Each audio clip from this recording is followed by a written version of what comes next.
एक दूसरा अयोध्या से जुड़ा बड़ा वक्तव्य कांग्रेस का है। क्योंकि कांग्रेस की सरकार थी इसलिए वो भारत का और कांग्रेस का दोनों का वक्तव्य माना जाएगा। ठीक 6 दिसंबर 1992 रात 8 बजे रेडियो पर नरसिंह राव का राष्ट्र के नाम संबोधन, उस संबोधन में नरसिंह राव ने कहा, हम वादा करते हैं कि जहां पर मस्जिद शहीद हुई हम वहीं पर एक बुलंद मस्जिद तामीर करें। तामीर बोलते क्या बोलते मुफ्ती साहब? हाँ, तामीर कराएंगे। उनको उर्दू, अंग्रेजी, तेलुगु बहुत भाषाएं आती थी राव साहब ने, मैं सुन रहा था। त्रिपाठी जी, और आप कह रहे हम धर्म की राजनीति नहीं करते, मस्जिद बनवाएंगे घोषणा कर सकते हो, अपने धर्म की नहीं करते। हम मूर्ति हटाओ बोल देते हैं, मस्जिद बनाओ बोल देते हैं, बाकी धर्म की राजनीति नहीं करते।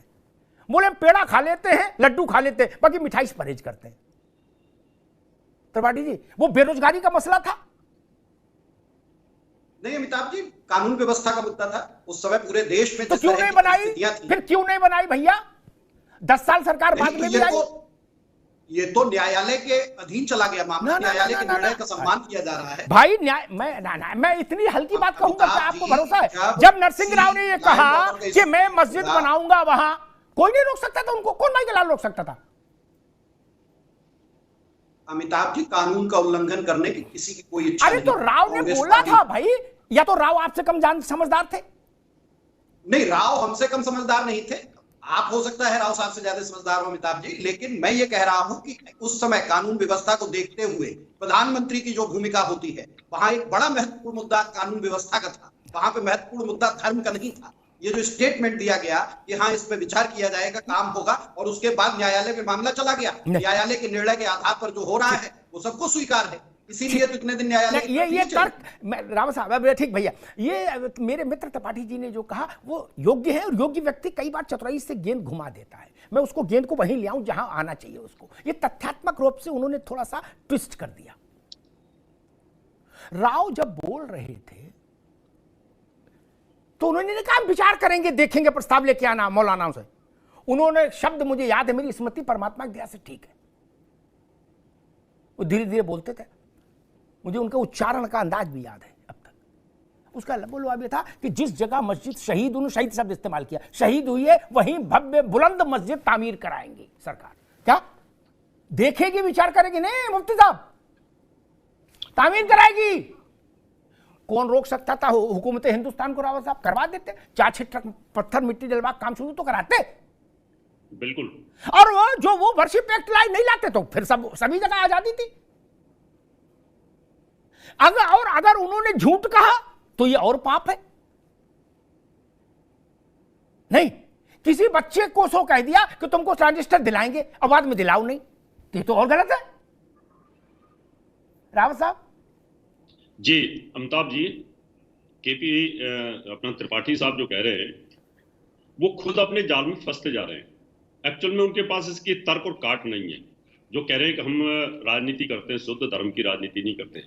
मैं इनको याद दिलाना चाहता हूं, करप्राती महाराज जी ने एक बार गौहत्या के विरोध में संसद पर धरना दिया था, और वो धरना काफी बड़ा था, और वहां पर गोलियां चला दी। बहुत साधु संत मारे गए थे, दिल्ली के तमाम रास्तों में संतों का रक्त बहा था, बहुत बुरा हाल था जी। और उनका कोई इन्होंने दुख या कोई किसी तरह की कोई इन्होंने संवेदना व्यक्त नहीं करी। उसके कुछ दिन बाद ही जब राजीव गांधी प्रधानमंत्री थे तो साहबानों का केस आया, जैसे मुफ्ती साहब ने कहा। वहां पर भी बहुत सारा बड़ा प्रदर्शन हुआ, उसमें तो आप भी थे, उसको तो शायद आपने कवर किया था जी। और उस समय पर आप देखें कि सरकार इतनी फुल मेजॉरिटी में 400 से ज्यादा सीटें होने के बाद पहले सुप्रीम कोर्ट का साथ देती है और फिर मौलानाओं के दबाव में आकर के उस फैसले को पलटती है और पार्लियामेंट के अंदर संविधान की कॉपी जलाई जाती है। इसका मतलब एक तरफ अगर कोई हिंदू डिमांड कर रहा है तो आप गोलियां चला रहे हैं, दूसरी तरफ अगर कोई डिमांड कर रहा है तो आप सुप्रीम कोर्ट के फैसले को पलट रहे हैं। एक तरफ आप हज के ऊपर सब्सिडी दे रहे हैं लगातार, और दूसरी तरफ हिंदू मंदिरों को टेक ओवर किया हुआ है। उनका पैसा वो यूज नहीं कर सकते, अपने कहीं ना कहीं गुरुकुल विद्यालय खोलने की कोशिश करें या कहीं कुछ अच्छा काम करने की, वो सब बंद कर दिया। यानी आपने ऐसे ऐसे कानून लाद दिए हिंदू धर्म के ऊपर। आप बाकी के जो धर्म है वो अपनी शिक्षा दे सकते हैं, बाकी हिंदू धर्म में अपनी शिक्षा देने का अधिकार भी खत्म कर दिया। तो ये अब ना धीरे धीरे त्रिपाठी साहब सबकी समझ में आने लगा है।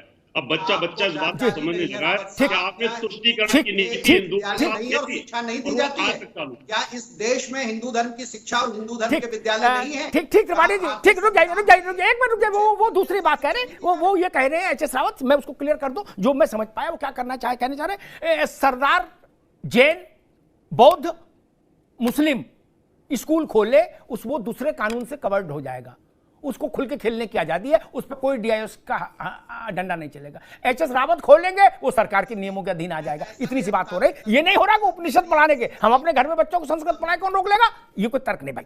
मुफ्ती साहब, मैं ये नहीं समझ पा रहा, राजीव गांधी ने कहा शाहबानों के वक्त उनको सलाहकारों, अरे आपका सवाल सुन लीजिए फिर अपनी बात कीजिए। सलाहकारों ने उनको बताया, अरुण नेहरू, अरुण सिंह, गोपी अरोड़ा, सुमन दुबे, ये लोग, मैंने नाम भी बता दिए, ये लोग उस वक्त थे बैठक में। उन्होंने कहा राजीव जी हम लोग दिमाग में एक जोरदार आइडिया आ गया है, माइंड ब्लोइंग। बोले बताओ तुरंत। बोले ऐसा आइडिया 500 साल तक कांग्रेस नहीं जाएगी सरकार से। बोले तुम्हें मेरी कसम तुरंत बता दो। बोले अयोध्या ताला खुलवा दो, शाहबानों वाले मौलाना खुश कर दो, इधर हिंदू इस जेब में हिंदू, इस जेब में मुसलमान, मौज करो। मुफ्ती साहब, और राजीव गांधी ने वही कर दिया। आरिफ की बली हो गई, आरिफ मोहम्मद खान की, 24 घंटे में बदल गए। अरे मोहम्मद आज तक कहते हैं अग्निहोत्री साहब मैं तो समझ ही नहीं पाया रात भर में क्या हुआ। राजीव गांधी 360 डिग्री पे घूम गए। मुझे और कांग्रेस कहती है कि ना हम धन की राजनीति नहीं करते, हम केवल गरीबी बेरोजगारी के मुद्दे उठाते हैं। वो तो गरीबी और बेरोजगारी का ही मुद्दा था शाहबानों का, 200 रुपया तो मांग रही थी। मुफ्ती साहब देखिए, कांग्रेस ने हमेशा अपीजमेंट की सियासत की है। जी। जितना नुकसान मुसलमानों को कांग्रेस ने पहुंचाया है, मुझे लगता है कि उतना किसी ने नुकसान नहीं पहुंचाया है। अभी रावत साहब कह रहे थे कि मुसलमानों के लिए क्या क्या किया। मैं कहता हूं कि भैया आज़ादी के बाद कितने दंगे दिए, मलियाना, हाशिमपुर और ये आपके बिहार में भागलपुर। आप मत कहिए कि मुसलमानों, आज मुसलमान सच्चर कमेटी किसके जमाने में बनी? क्या मुसलमानों को किया गया? कह रहे हैं कि हज की बात कर रहे हैं कि कांग्रेस ने हज सब्सिडी दिया। अरे भैया हज सब्सिडी कहाँ दिया? वो तो हज सब्सिडी एयर इंडिया को जाता था, मुसलमानों को कहाँ मिला? जब से हज सब्सिडी हटी है सबसे ज्यादा मुसलमान हज करने जा रहे, तो मुसलमानों को कुछ नहीं मिला। बीजेपी को डराया गया कि भाई बीजेपी आएगी, मुसलमान हमारे साथ आ जाए, तो मुसलमानों को कुछ नहीं मिला। मैं कहता हूं कि राम मंदिर पर या बाबरी मस्जिद पर जितनी मुसलमानों को नुकसान उठाना पड़ा इस देश में, सबसे ज्यादा मुसलमान शहीद हुए, मुसलमान मारे गए, मुंबई फसाद में मारे गए, उनकी मस्जिद शहीद की गई, पता नहीं क्या क्या हुआ। लिबरान कमीशन में, सीबीआई के मामले में, अदालत में सब बरी हो गए। फिर भी अगर आप कह रहे हैं कि मुसलमानों को कांग्रेस ने बहुत ख्याल किया, तो मैं हाथ जोड़ करके कह रहा हूं कि अब छोड़ दीजिए। मुसलमान अपना फैसला करने, अपना निर्णय ले चुका है कि उसको क्या करना चाहिए। अब तक मुसलमान इस्तेमाल हुआ है, मगर अब मुसलमान इस्तेमाल होगा नहीं। लेकिन अब आप भले ही कहो कांग्रेस के हमको छोड़ दो, हम करो कांग्रेस करिए, हम छोड़ेंगे नहीं, ओकरे हम छोड़ेंगे नहीं। हमने गांठ जोड़ ली है खड़गे साहब ने, अब नहीं छोड़ेंगे, नहीं खोलेंगे गांठ। नहीं, एक बात, वो पकड़े कहाँ हैं जो हमें छोड़ेंगे? वो तो हमें पकड़े ही नहीं ना। अरे भाई जो पकड़ेगा हमें छोड़ेगा कहाँ?